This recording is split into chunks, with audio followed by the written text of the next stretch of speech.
Hello everybody, welcome back. So today we're going to review another book by Elkan Ruby, and this book is, I got this book in my hands, got sent this book by Ilyan Ruby, who's the publisher from Elkan Ruby Books, hence the Rubin bit.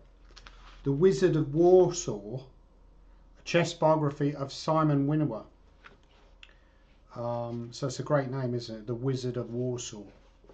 And it's about Szymon Winawer, who was from Warsaw, was Jewish, unsurprisingly. A lot of chess players I explained in my videos were Jewish. He was a practicing Jew. And, you know, one of the reasons I wanted this book was I like the cover. I thought it's a nice cover. It looks like a very pleasant person. Szymon looks like a nice guy. Very friendly face. And yes, it is an interesting book, and it's also from an era that appeals to me. You know, I like reading about history, and you know, I was interested to read about all these sort of like, you know, cafe players from the past. You know, one of the famous cafes was, of course, the Café de la Régence in Paris. I believe Paul Morphy visited there.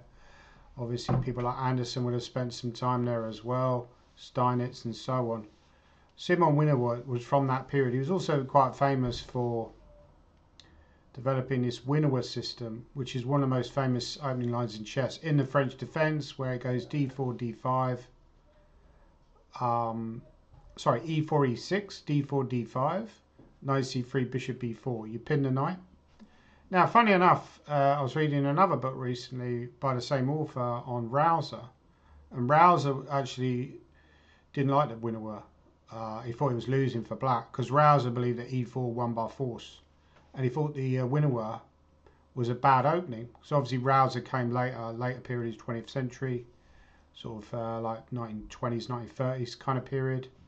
But he believed that it was a bad system because you're giving white the two bishops.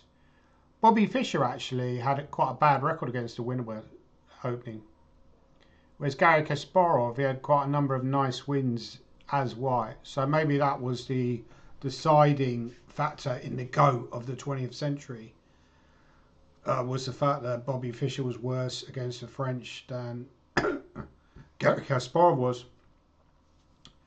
So anyway, let's have a little read of the book and explain what it's about.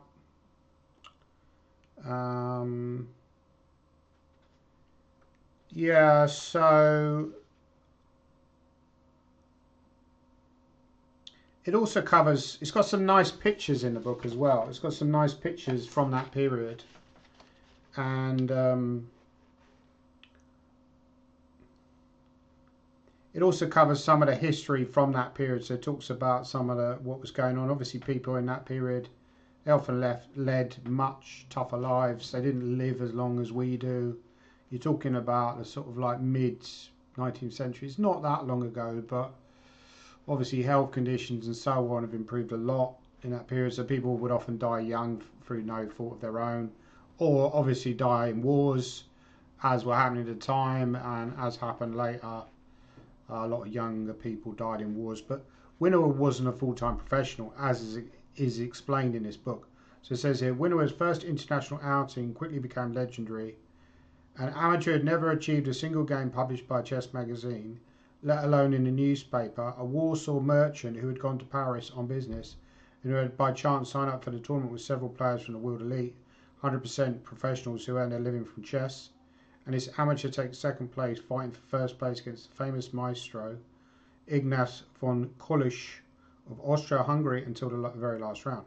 That's how the press described Winawer's Winawer, it's probably Winawer, is probably the correct pronunciation, appearance at a Paris 1867 tournament, and this legend quickly spread to chess literature. So he goes on to obviously more his history about Winawer. There's also some chapters at the end of the book. Once they completed the biographical material, the author Grigori, and it's also Thomas, I should also mention Thomas Lizavisk, so he might be the main writer, and maybe Grigori was the guy who annotated the games. I'm not sure.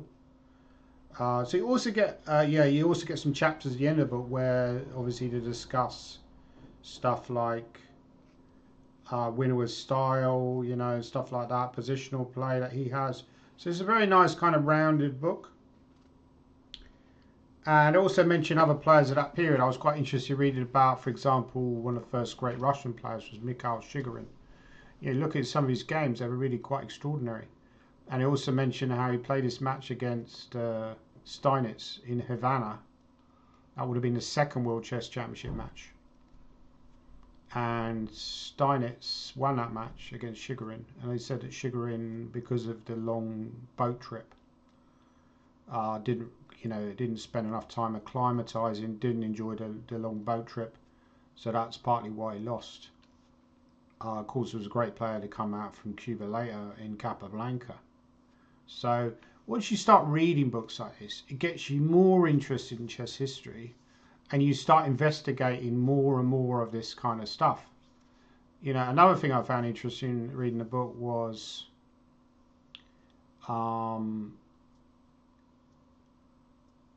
when they mentioned the prize money for a tournament in London. Now, bear in mind, these would have been like some of the better players at that time, right? So you're talking about an elite event. But it was first place was 300. Now, apparently these days that's worth like 30 grand or something. 300 quid. If you take that now, the ironic thing is, if you play a typical tournament in London now, probably the first prize is about 300 quid. So nothing's changed. It's just that we've got poorer and poorer. The Wizard of Warsaw, also the title of the book reminds me of this snooker player, the Wizard of Warsaw, which is about John Higgins. So that's his nickname, is the Wizard of Warsaw. But probably the Wizard of Warsaw came along first, but it might not have been. Maybe they were talking about, maybe the nickname initially came about through that composer, that famous Polish composer. What was his name again? Bela Bartok was Hungarian, right? I'm thinking of Chopin. Was he known as the Wizard of Warsaw? I don't know. But anyway, a very nice book, I would say.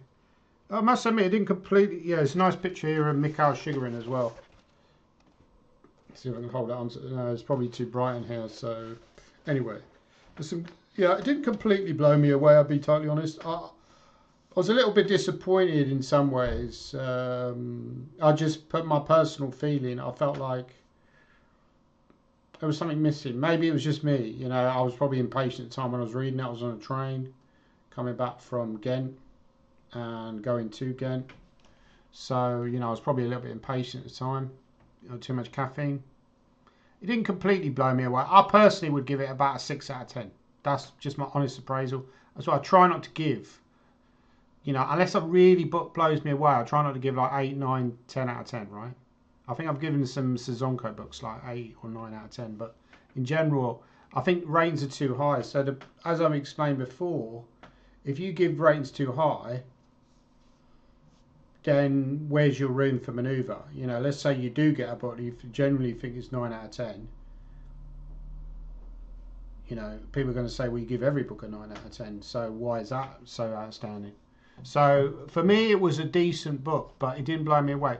However, let's read some of the reviews. The reviews of this book, by the way, are very good. So I'm in a minority because people, so it mentions here, he attacked the Castle King with his H-pawn 150 years before Alpha Zero, displayed technique using Horowitz bishops.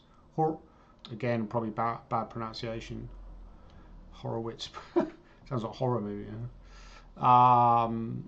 Warsaw-based chess historian. Yeah, that's what I was saying. Like he's a writer, Thomas, who's co-written books on Kazertsky. I believe he was the guy who lost possibly that famous game to the Evergreen game. Was he? I think he was like on the losing side of that Evergreen game against Adolf Anderson and Zuckertal. Is it Johannes or Hans Zuckertal? I can't remember. I believe he was Polish, maybe, or German.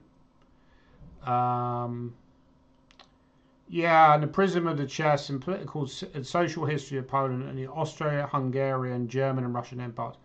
As I mentioned before, it's a fascinating period of history. You know, you could just spend your whole life reading about these kind of periods of history. 19th century, I should have become a historian really, not a chess player. It's far more interesting to me than studying opening theory.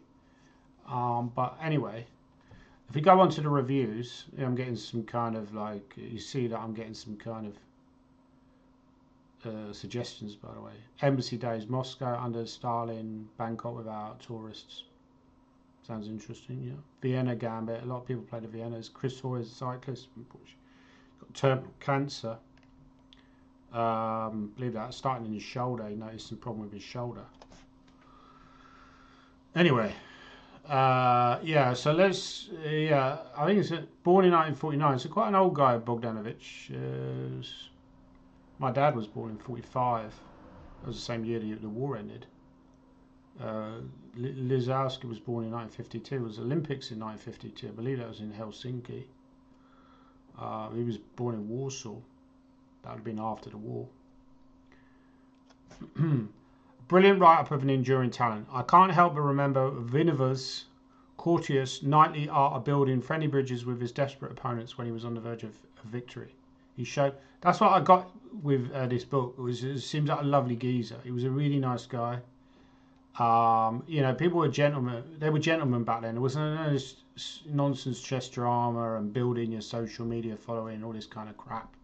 You know, people were nice. Although, obviously, a lot of people weren't nice. That's probably why so many people died. Oh,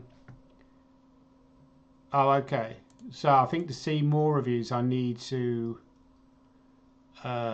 log into a Amazon account. I don't actually have a active Amazon account at this moment, I believe. So this was an event where draws were considered defeat for both players in the era. So it gives a long review actually. That's a very long review, longer than mine basically. I should also do a review for my blog as well, right? Really, but. Yeah, anyway, if you're interested in chess history, this is probably a good book for you, I believe. You know, these kind of books. And as I said before, they get you thinking more and more about chess history and, you know, they provoke your imagination and you start thinking more. And also these players can inspire your own play because, you know, they weren't dealing with the tools that we got around today. So, you know, it's just there for you on the board. There's no sort of like pretense or whatever. Their moves were impressive. So anyway, so that's my review of this book, The Wizard of Warsaw, a chess biography of Szymon Winawer. Please leave your comments down below. What did you think of the book? If you do buy the book, please, like I say, support Elcom Ruby. They're an up and coming publisher. A lot of their books are about historical figures, you know, particularly in Soviet chess, European chess, and so on. You know, and you know, any kind of support that they can get is helpful. So, and also please like and subscribe because that will help my video to get promoted on the algorithm. And I will leave a link down below. If you want to purchase this book, I will leave a link to the Amazon website where you can purchase this book. Thank you.